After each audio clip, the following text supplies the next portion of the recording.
외양매와 기질의 부모가 내양난초, 내양국화 기질의 자녀를 양육한다면 어떤 일이 일어나고 또 어떻게 해야 되는지 같이 살펴보도록 하겠습니다.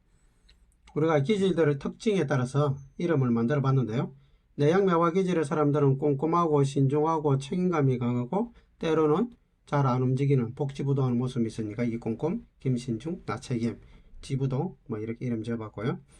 그 다음에 외양매화와 정반대 기질의 외양난초들은 재미를 추구하니까 이기쁨, 활동적이니까 장활동, 낙천적이니까 양낙천, 때때로 이제 마대충 하니까 마대충 이렇게 이름 지어봤습니다. 내양국화 기질은 굉장히 온유하니까 양온유, 또 거절을 잘 못하니까 노거절, 상처를 잘 입으니까 마상처, 우유부단한 모습이니까 우부단 이렇게 이름을 지어봤고요. 내양국화하고 정반대인 외양대나무 기질은 목표가 높으니까 고목표, 혁신적이니까 전혁신, 설득을 잘하니까 구설득, 잘난 척하니까 여잘난 이런 이름을 지어봤고요. 그리고 내양난초 기질은 굉장히 여유로운 삶을 추구하니까 한여유, 또 느긋하니까 전느긋, 또 적흥적이니까 최적흥, 또 관망을 잘하니까 정관망 이런 이름을 지어봤습니다. 그리고 내양난초의 반대 기질은 외양매화 기질은 열심히 많으니까 최열심, 결과를 추구하니까 명결과, 또 책임을 전적으로 지니까 전책임, 또 지적하니까 도지적 이런 이름을 잡았고요.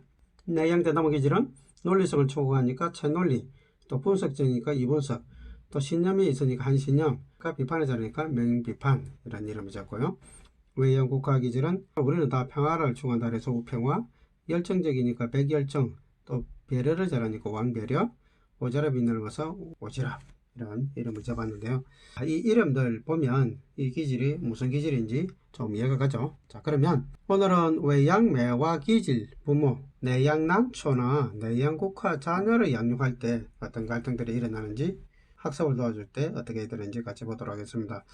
부모님 이름은 이제 최열심입니다. 열심히 강한 그런 기질이죠. 성과지향적이고 행동도 빠르고 굉장히 주도적이고 주장적인 그런 사람입니다. 아주 주장력이 강하고 또 명령적인, 상당히 주도적인 언어 패턴이 있죠. 마무리를 강조하는 생활 습관이 있고요. 그러다 보니까 중간 점검을 잘하죠. 또 목소리도 분명하고 계획적인 삶을 삽니다. 전느긋 자녀는 내양난초 기질이죠. 내양난초 자녀들은 굉장히 여유롭고 느긋하고 결정을 상당히 미루는 경향이 있고 분명치 않은 의사표현이 있습니다. 그러다 보니까 외양매화 입장에서 내양난초 자녀는 게을러 보기도 하고 명확하지 않는, 마음에 들지 않는, 속이 불이 난다 이런 부정적 표현을 하기 쉬운 그런 생활 태도를 가지고 있습니다. 그리고 왕배려, 내양국화 기질의 자녀는 보니까 상당히 따뜻하고 배려심이 많은데 보니까 이제 눈치를 많이 보고 우유부단한 그런 모습을 가지고 있습니다. 그러다 보니까 외양매화 부모님의 목소리 톤이나 행동 태도, 또 속도감 이런 것 때문에 주눅이 되는 그런 모습이 있을 수가 있겠죠. 전느긋과 왕배려 자녀는 길을 못 펴고 살 수도 있습니다. 이 생활 태도 자체가 상당히 문제 있는 애들이 저렇게 느리고 우유부단하고 명확하지 않는, 뭔가 계획 없이 또 아침에 잘 일어나지도 못하고, 그런 또 공부를 하더라도 이렇게 하나하나를 명확하게 끝내지 못하는 그런 모습을 가지고 있고, 밥 먹는 거 하나, 또 학교 물건 챙기는 거 하나, 모든 것들이 정말 속이 답답해서 엄마가 아빠가 챙겨버리는, 내지는 굉장히 명령지향적으로 해야 된다는 그런 압박적인 언어를 사용하기가 쉽습니다. 그러다 보면 두 자녀는 다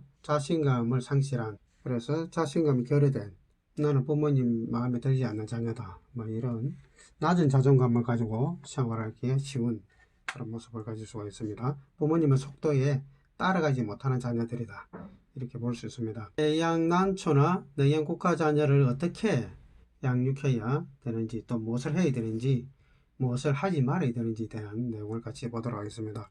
내양난초 자녀에게 해야 될 것, 하지 말아야 될 것 한 가지 살펴보면, 난초 기질은 일단 자유로운 영혼이라는 것에 대해서 우리가 알고 있죠. 자유로운 영혼이니까 자유에 대한 갈망이 많습니다. 자유에서 가장 중요한 개념은 뭐였나요? 선택의 기회가 주어지는 거죠. 선택 기회.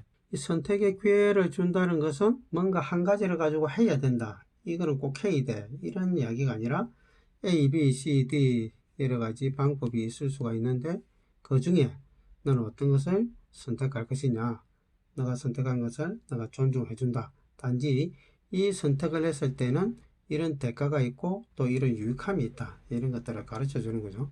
그리고 그 선택한 것을 존중해 주고 선택에 대해서는 본인이 그 결과에 대해서 책임을 지도록. 그래서 선택과 책임, 이것이 자유죠. 많은 사람들이 이제 자유에는 책임이 따른다 이 이야기를 하는데, 그런데 선택의 기회는 주지 않고 책임을 요구하는 그런 부모들이 많이 있는데 이거 조심해야 됩니다. 내양난초에게 자유를 준다는 것은 선택의 기회를 꼭 준다는 겁니다. 여러 가지 대안을 준다는 거죠. 외양매화 입장에서 내양난초의 삶의 태도는 굉장히 잔소리가 많아질 수 있는 그런 삶의 태도를 가지고 있습니다. 그래서 이 내양난초 기질의 태도 자체가 외양매화 기질 입장에서 가지고 있는 속도감하고는 다르다는 것을 인정해야 됩니다. 곱하기 4의 속도감을 가지고 있다 이렇게 보면 됩니다. 그러면 외양매화 기질이 1분이면 시작할 수 있는 것은 내양난초는 4분 후에 시작한다 이렇게 보시면 되는 거죠. 마무리도 마찬가지입니다. 내양난초가 외양매화 곱하기 4라는 이 개념을 가지고 있지 않냐면 엄청난 잔소리와 지적을 하게 되겠죠. 그러면 내양난초는 굉장히 주눅이 들고 힘들어지고 자신감을 잃게 되고 때로는 이제 포기하게 되겠죠. 내양국화기질 자녀에게 우리가 해야 될 것 중에 가장 중요한 것은 이 관계죠. 관계. 이 관계를 돈독하게 하기 위한 방법 중에 하나가 이제 칭찬이죠. 칭찬받기를 굉장히 바라고 또 인정받고자 하는 욕구가 강하기 때문에 나는 수용되는 사람이 되고자 하는 그런 욕구가 있습니다. 내양난초는 자유로움에 대한 욕구가 있다면 내양국화는 수용되고자 하는 욕구, 그것이 이제 칭찬으로 해결이 되죠.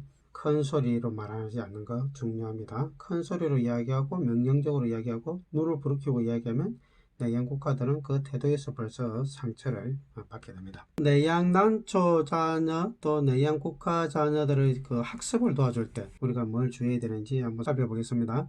내양난초 기질 자녀들 학습 방식에 있어서 한 과목을 오래 못한다는 거죠. 집중을 오래 못합니다. 그래서 20분 이상 집중 못한다 이런 이야기가 있죠. 그래서 20분 이내의 공부 방식을 하도록 도와주는 것이 중요합니다. 국어 20분 했으면 그 다음에 과목을 빨리 바꾸는 거죠. 그리고 그 다음에 영어, 그 다음에 수학, 과학 이렇게 빨리빨리 과목을 꼭 20분까지 안 가도 됩니다. 그렇게 해서 빨리빨리 과목을 바꾸가면서 공부하면 흥미가 식지 않고 그 흥미를 계속 가지고 공부할 수도 있다 이렇게 이야기합니다. 그리고 이제 두 번째는 난초들은 이제 만드는 걸 좋아하기 때문에 이 놀이를 좋아하는 거죠. 이 공부도 사실은 뭔가 놀이가 가미된 공부가 좋습니다. 자기가 배웠던 것을 일기를 만들어서 써보는 뭔가 만드는 작업을 한 거죠. 자기 나름대로 소설 쓰듯이 만들어 버리는 그런 공부 방식을 취한 사람도 있습니다. 그리고 이제 장기 목표보다는 단기 목표가 좋습니다. 짧은 시간에 어떤 목표를 짧은 기간의 목표를 세우고 그것을 빨리 결과를 가지고 뭔가 보상을 받는 그런 패턴으로 가는 것이 아주 효과적입니다. 국화기질에서 학습에서 중요한 것은 역시 관계입니다. 관계를 이제 점검해야 되는데 이 관계에서 가장 중요한 관계는 그 과목 선생님이죠. 선생님과의 그 관계. 선생님이 마음에 들지 않아서 그 과목을 포기하는 애들이 있습니다. 특히 중요한 과목들, 특히 영어나 수학 같은 경우들 마음에 안 들어서 그 과목을 포기하면 이게 문제가 되죠. 두 번째 중요한 관계는 이제 부모님이죠. 부모님과의 관계도 아주 중요합니다. 부모님과의 관계가 좋지 않아서 공부를 안 하는 애들도 있습니다. 방황하는 거죠. 세 번째는 이제 친구 관계입니다. 그래서 부모님이 봐줘야 될 이 세 관계를 잘 봐야 됩니다. 그래서 이 관계가 학습에 어떤 영향을 미치고 있는지를 잘 파악해서 이 관계들을 잘 컨트롤 해주는 것이 아주 중요합니다. 그리고 이제 칭찬거리를 많이 찾아야 되고 조언할 때는 역시 부드러운 말투로 조언해 주는 것이 좋습니다. 오늘은 외양매화 기질 부모가 내양난초나 내양국화 자녀를 양육할 때 우리가 뭘 주의해야 되는지 몇 가지 살펴보았는데요. 중요한 것은 외양매화 기질 부모님들은 누가 시키지 않아도 어릴 때부터 자신이 해야 될 일을 책임감을 가지고 열심히 살았지 않습니까? 그러다 보니까 규율과 규칙 내지는 마땅히 뭐뭐 해야 된다는 당위적 어투가 있죠. 삶에서 그런 말을 굉장히 잘합니다. 마땅히 뭐뭐 해야 한다. 이 해야 한다는 그 당위적 어투 있잖아요. 마땅히 뭐뭐 해야 한다는 이 당위적 어투가 있는데 이 당위적 어투를 가지고 자녀들을 대하면 내양난초 자녀나 내양국화 자녀는 엄청난 스트레스를 받을 수 있습니다. 자유라는 것은 마땅히 해야 되는 게 아니죠.